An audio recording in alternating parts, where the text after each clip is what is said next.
ولو بشاتی، بخاری شریف کی حدیث. تو خیر یہ مہاجرین کا معاملہ تھا، یہ انصار کا. تو 1400 صحابہ میں بھی مہاجرین جو کہلاتے تھے، انصار جو کہلاتے تھے، وہ ان میں بھی افضل.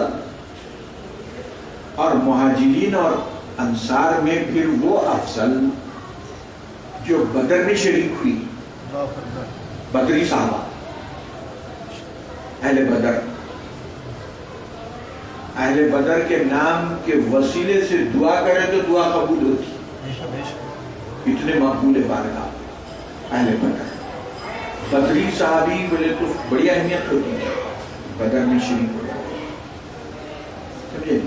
چنانچہ حضرت علی رضی اللہ تعالیٰ عنہ نے جب حضرت عثمان غنی رضی اللہ تعالیٰ عنہ کی شہادت کے بعد وہ جو باغی لوگ تھے حضرت علی کے ہاتھ پر بیعت کرنے لگے، تو حضرت علی نے فرمایا کہ نہیں، امیر بنانا اہل بدر کا کام ہے، تمہارا کام نہیں ہے. بدری صحابہ بولنا نہیں. دیکھیے اتنی اہمیت تھی بدریوں کی. تو اہل بدر 313 ان میں بھی افضل، اور اہل بدر میں بھی عشرہ مبشرہ ان سے بھی افضل. عشرہ مبشرہ بولے تو وہ 10 صحابہ جن کو حضور نے ان کی زندگی میں ایک ہی بیٹھک میں جنت کی بشارت دی. ایک ہی بیٹھک میں فرمایا ابو بکر فی الجنہ، عمر فی الجنہ، تفصیل سے ایک ہی حدیث میں 10 صحابہ، عشرہ مبشرہ، 10 جن کو بشارت دی گئی تھی جنت کی، ان میں بھی افضل. ویسے تو حضور نے 300 مرد اور عورتوں کو جنت کی بشارت دی، کل 313 نہیں. کسی موقع پہ کسی موقع پہ کس کو حضور نے بشارت دی. مگر یہ ان کی اہمیت اس لیے ہو گئی کہ ایک ہی بیٹھک میں صاف صاف حضور نے ان کے نام لے کے بشارت دی جنت. یہ عشرہ مبشرہ ہے. پھر ان 10 میں بھی 4 خلفاء، ان 10 میں بھی افضل.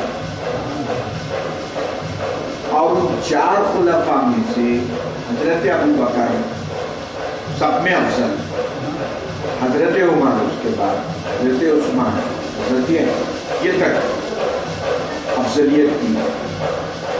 شاہ ولی اللہ محدث دہلوی رحمۃ اللہ علیہ اور دیگر علماء نے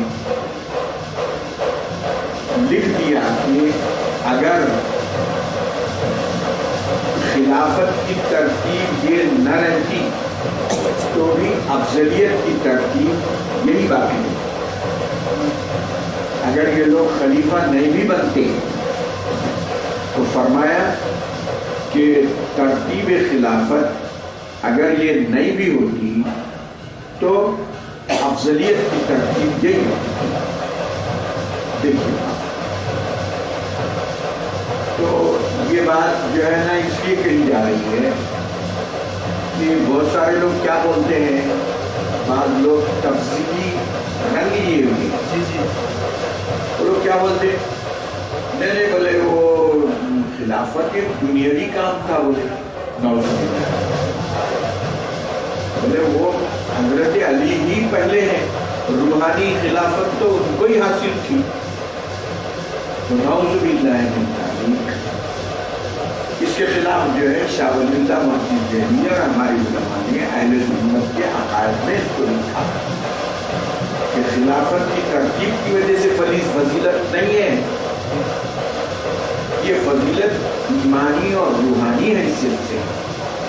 چنانچہ حضرت ابو بکر صدیق رضی اللہ تعالیٰ عنہ کو حضور نے اپنی زندگی میں 17 نمازوں کی امامت کا حکم کی. اور یہ ایسی فضیلت ہے کہ کسی غیر نبی کو نبی کی موجودگی میں نماز پڑھانے کا شرف کسی کو نہیں ملا سوائے حضرت ابو بکر صدیق. اس کے بعد حضرت عمر ہیں، اس کے بعد حضرت علی ہیں، عثمان ہیں، ان کے بعد حضرت علی رضی اللہ تعالیٰ، یہ ترتیب ہے۔ دوسری طرف اہل بیت اطہار، تو ان میں حضور کی جو اولاد ہے، بیٹیاں ہیں حضور کی، سب سے ہم کو محبت ہے اور ان کی اولاد سے، مگر حضور کی اولاد میں سب سے زیادہ محبت ہم کو حضرت فاطمہ اور ان کی اولاد سے، حضور کی بیٹیوں میں سب سے زیادہ محبت، حضور کی بیٹیاں تو سبھی ہیں، سب سے محبت ہے، لیکن ان میں بھی حضرت فاطمہ اور ان کی اولاد سے ہم سب سے زیادہ محبت کرتے۔ کیوں؟ حضور محبت کرتے تھے حضرت فاطمہ سے، ان کی اولاد سے حضور زیادہ محبت کرتے تھے، اس لیے ہم کو بھی اہل سنت نے لکھا کہ ہم کو اس لیے کہ حضور محبت کرتے تھے، اس لیے ہم کو زیادہ کرتے تھے۔ حضور کیوں محبت کرتے تھے؟ وجہ یہ بنی کہ حضرت فاطمہ رضی اللہ تعالیٰ عنہا 7 اور 8 سال کی تھی، ان کی ماں حضرت خدیجہ کی وفات ہوئی۔ بچہ اگر سال بھر کا رہا اور ماں مر جائے تو کوئی بات نہیں، سمجھ جاتا ہو، لیکن اس کو شعور ہو گیا ماں ہے، یہ پہچان تعارف ہونے کے بعد اگر چلی جائے وہ تکلیف ہوتی، تو اس لیے حضرت فاطمہ کو ماں کی وفات کی وجہ سے بہت زیادہ تکلیف ہوئی اور حضور سے زیادہ وابستگی ہوگی کہ حضور کو ماں اور باپ دونوں کی محبت دینا پڑی۔ اس لیے آپ لوگ دیکھیں گے کہ حدیث شریف میں آتا ہے کہ جب حضور سفر کے لیے نکلتے تو حضرت فاطمہ کے گھر جاتے، پھر مسجد جاتے، سفر سے واپس آتے تو پہلے مسجد جاتے، پھر حضرت فاطمہ کے گھر آتے، پھر آتے۔ تو یہ اس وجہ سے اہل سنت کا یہ عقیدہ ہے کہ حضرت فاطمہ اور ان کی اولاد سے ہم کو سب سے زیادہ محبت ہے۔ تو حضرت فاطمہ کی جو اولاد ہے وہ 3 ہے، حسن، حسین اور محسن۔ محسن کا تو خیر بچپن میں انتقال ہو گیا، اور ام کلثوم ایک حضرت فاطمہ کی اولاد ہے جو حضرت عمر بن خطاب رضی اللہ تعالیٰ عنہ کی زوجہ ہے۔ تو حضرت حسن اور حسین تو حضور کی زندگی کے، ان کی اپنی زندگی، حضرت حسین 5 سال کے تھے اور حضرت حسن 6 سال کے تھے حضور کی وفات کے بعد، کیونکہ یہ 4 ہجری میں پیدا ہوئے، وہ 3 ہجری میں پیدا ہوئی اور 10 ہجری میں حضور کی وفات ہوئی، تو اس لیے 5-6 سال کا عرصہ ان کو ملا۔ تو حدیث میں آپ لوگوں نے سنا ہوگا، بہت سارے لوگ تقاریر میں بولتے ہیں کہ حضور کیسی محبت کرتے تھے ان سے، ان کو پیار دیتے ہیں، اپنے کندھے پہ بٹھا لیتے ہیں، نماز میں اگر وہ بیٹھ گئے کندھے پہ تو اس وقت تک جو ہے سجدے سے سر نہیں اٹھاتے تھے جب تک کہ حضرت حسین نیچے نہ اتر جائیں، تو اتنی محبت۔ اور پھر حضور نے ان کے بارے میں احادیث بھی پیشین گوئیاں فرمایا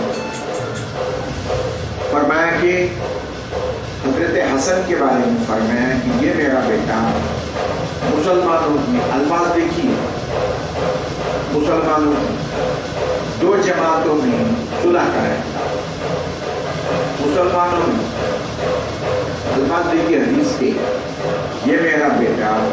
اب چنانچہ بعض لوگ وہ شیعہ حضرات وغیرہ کیا بولتے ہیں، حضرت حسن نے جو صلح فرمائی وہ کس کے ساتھ؟ حضرت معاویہ کے ساتھ، حضرت معاویہ کے ساتھ صلح فرمائی۔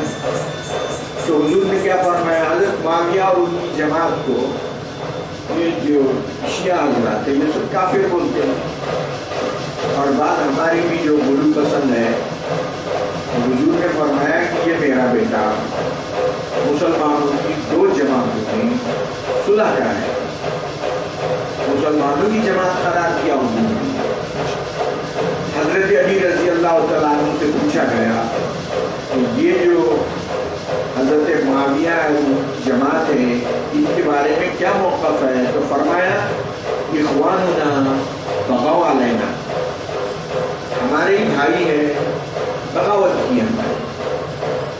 حضرت علی نے ان کو اخواننا فرمایا، باوجود بغاوت کے ان کو فرمایا بغوا علینا۔ تو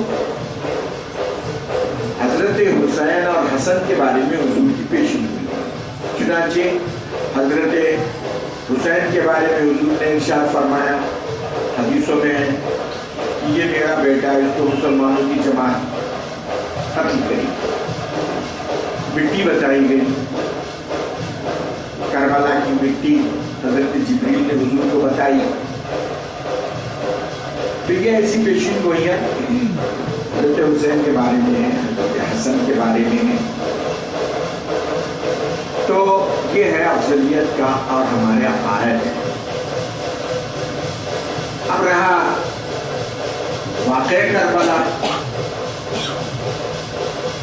تو اس کے دو حصے ہیں۔ واقع کربلا یا حضرت حسین کے بارے میں اور ان کے اہل بیت کے بارے میں دو اعتبارات ہیں۔ ایک تو قرآن و حدیث ہے، قرآن حدیث میں اہل بیت کی حضرت حسین کی تعریف، وہ ہمارا ایمان ہے، وہ ان کا حق پر ہونا ہمارا ایمان ہے، ان سے محبت کرنا ہمارا ایمان ہے۔ اور دوسری حیثیت ہے تاریخ، ہسٹری۔ چنانچہ کربلا کا جو واقعہ ہے یہ پوری ہسٹری ہے۔ ہسٹری کے بارے میں کیا کہتے ہیں علماء؟ یحتمل الصدق والکذب، کہ ہسٹری سچ بھی ہو سکتی، جھوٹ بھی ہو سکتی۔ تاریخ ہے، تاریخی واقعہ ہے، قرآن پکا ہے، حدیث صحیح ہے، لیکن تاریخ کے بارے میں یہ ہمارا موقف ہے کہ احتمال ہے صدق کا بھی کذب کا۔ تاریخ کی تعریف ہی چاہیے، یحتمل الصدق والکذب، ہو سکتا ہے جیسا بول رہے ہوا ہو سکتا ہے جیسا بول رہے نہ ہوا ہو، دونوں باتیں۔ تو اب تاریخی باتوں میں، تاریخی کتابوں میں آپ جب دیکھیں گے واقع کربلا کے بارے میں پچھلی تاریخ کو، بالکل ضد ہے۔ ایک کتاب کچھ بول رہی ہے، ایک کتاب کچھ بول رہی ہے۔